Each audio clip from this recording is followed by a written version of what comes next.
Sir చెప్తేనే phone tapping మొదలు కాళేశ్వరం విద్యుత్ అక్రమాల దాకా కేసీఆర్ చెప్తేనే చేశామంటున్న ఆఫీసర్లు.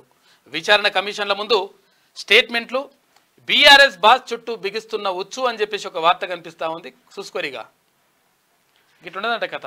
ఏంటంటే సార్ చెప్తే అది చేసినాం అంటుండు. మరి ఆ సార్ ఏం చెప్పిండు కథ చూద్దాం ఒకసారి. గత బీఆర్ఎస్ సర్కార్లో జరిగిన అవినీతి అక్రమాల గుట్టు బయటకు వస్తుంది. అసలు ఏం జరిగిందో, తాము ఎందుకు అప్పట్లో అట్లా చేయాల్సి వచ్చిందో ఎంక్వైరీలో ఆఫీసర్లు స్టేట్మెంట్లు ఇస్తున్నారు. సారు చెప్తేనే చేశామంటూ కేసీఆర్ పేరును ప్రస్తావిస్తున్నారు. ఫోన్ ట్యాపింగ్ వ్యవహారం మొదలు కాళేశ్వరం అవకతవకలు, విద్యుత్ కొనుగోళ్ల అక్రమాల వరకు అంతా సారు చుట్టే కథ తిరుగుతున్నది. ఇక సీఎం హోదాలో నాడు కేసీఆర్ చెప్పినట్లుగానే తాము నడుచుకున్నామని, ఆయన ఏది చేయాలంటే అది చేయక తప్పలేదని విచారణ కమిషన్ల ముందు ఆఫీసర్లు అంగీకరిస్తున్నారు. సారు చెప్పిండనే కాళేశ్వరం డిజైన్లను మార్చినాం, సారు డెడ్ లైన్ పెట్టిండనే పనులు ఆగమాగం చేసినాం, సారు చెప్పిండనే ఛత్తీస్గఢ్ నుంచి ఎక్కువ రేటుకు కరెంటు కొన్నాం, సారు చెప్పిండనే యాదాద్రి భద్రాద్రి పవర్ ప్లాంట్ల పనులను నామినేషన్లపై అప్పగించినాం.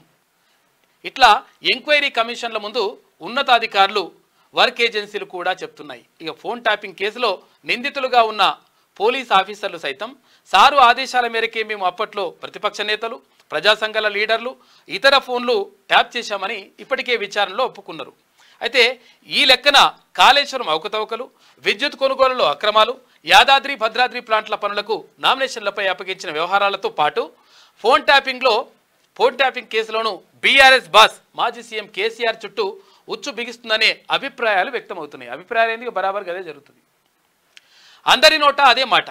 కాళేశ్వరం అవకతవకలపై ఎంక్వైరీకి ఏర్పాటైన జస్టిస్ చంద్రఘోష్ కమిషన్, విద్యుత్ కొనుగోలు ఒప్పందాలు, పవర్ ప్లాంట్ నిర్మాణాల్లో జరిగిన అక్రమాలపై విచారణకు ఏర్పాటైన జస్టిస్ నరసింహారెడ్డి కమిషన్ ఆఫీసర్లకు, కాంట్రాక్ట్ ఏజెన్సీలకు నోటీసులు ఇచ్చి జారీ చేసి ఎంక్వైరీ స్పీడప్ చేసింది అని చెప్పేసి ఒక వార్త కనిపిస్తూ ఉంది. మొత్తం మీద కాక చుట్టూ ఉచ్చు బిగిస్తూ ఉందంట. ఎందుకంటే ఏది చూసినా కానీ సారీ చెప్పినట్టు చేసినాం అని చెప్తే చేసినాం, మేమేం చేయాలి? అరే తొందరగా కట్టమంటే అరే అది కూలిపోతుంది అన్నా కానీ వినలేదు, అయినా కానీ కట్టినాం. కాళేశ్వరం గట్ల పని అట్లా అయింది.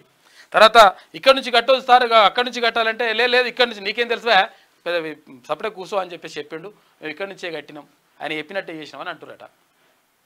ఇక విద్యుత్ కొన్నారు, అరే ఎక్కువ రేటుకి ఎందుకు కొన్నారు పోయి, తక్కువ రేటుకి దొరుకుతుంది కదా, తర్వాత ఇది టెండర్లు విలువాలి కదా, ఎవరు తక్కువ రేటుకి ఇస్తా అంటే వాళ్ళ దగ్గర కొనాలి అంటే లేదు సార్ చెప్పిండు, ఛత్తీస్గఢ్ నుంచి కొనమన్నాడు, కొన్నాం. ఎందుకనంటే సార్ కమిషన్ వస్తుంది.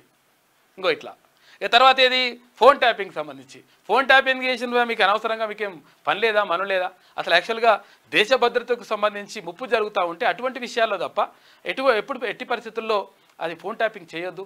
మీరు మంది సంసారాలు విన్నారు, తర్వాత అన్నీ కూడా నాశనం చేసినారు, ప్రతిపక్షాలు విధిపక్షాలు అన్నీ కూడా ఫోన్లు విన్నారు, తర్వాత ఎవరైతే ప్రశ్నించే గొంతుకలు ఉంటే వాళ్ళ ఫోన్లు కూడా ట్యాప్ చేసినారు. ఎందుకురా నాయనకి ఇట్లెందుకు చేసిండ్రు అని చెప్పేసి పోలీస్ అధికారిని అడిగితే వాళ్ళు కూడా చెప్తారు, మేమేం చేయాలి సార్ వినమన్నాడు విన్నామని చెప్పేసి అక్కడ భుజంగరావు, తిరుపతి అన్న వాళ్ళందరూ కూడా చెప్తారట. అంటే మొత్తం మీద సార్ ఏది చెప్తే గదే చేసినాం, ఏది చేయమంటే గదే చేసినాం కాబట్టి అట్లా అంటున్నారు. కానీ మీ పని కూడా అవుతుంది. ఎందుకంటే ఏది చేయమంటే అది చేస్తేందుకే ఉన్నారా మీరు శాశ్వతంగా, అంటే ఉద్యోగం ఉన్నంత కాలం మీరు ఉండేటోళ్ళు 5 ఏళ్ళకు లేకపోతే 10 ఏళ్ళ దాకా ఉండడేమో, ఆయన ఏమంటే ఏ చేసిరట. ఇప్పుడు పాపం వాళ్ళు కూడా భయపడుతున్నారు. ఇగో అధికారులు ఆందోళన. అటు కాళేశ్వరం, ఇటు విద్యుత్ కొనుగోళ్లు, ఫోన్ ట్యాపింగ్ పై విచారణ ఎదుర్కొంటున్న ఆఫీసర్ల గుండెల్లో రైళ్లు పరిగెడుతున్నాయి.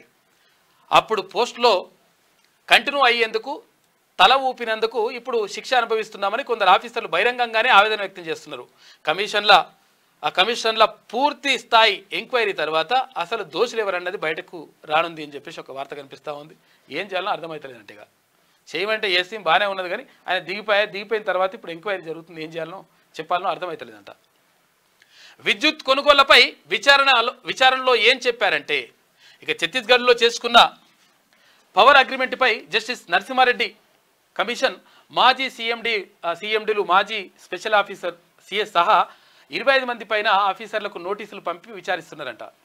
తాను విద్యుత్ ప్రిన్సిపల్ సెక్రటరీగా ఉన్న సమయంలో ఛత్తీస్గఢ్ పవర్ ఒప్పందానికి నో చెప్పినా సారు ముందుకెళ్లారని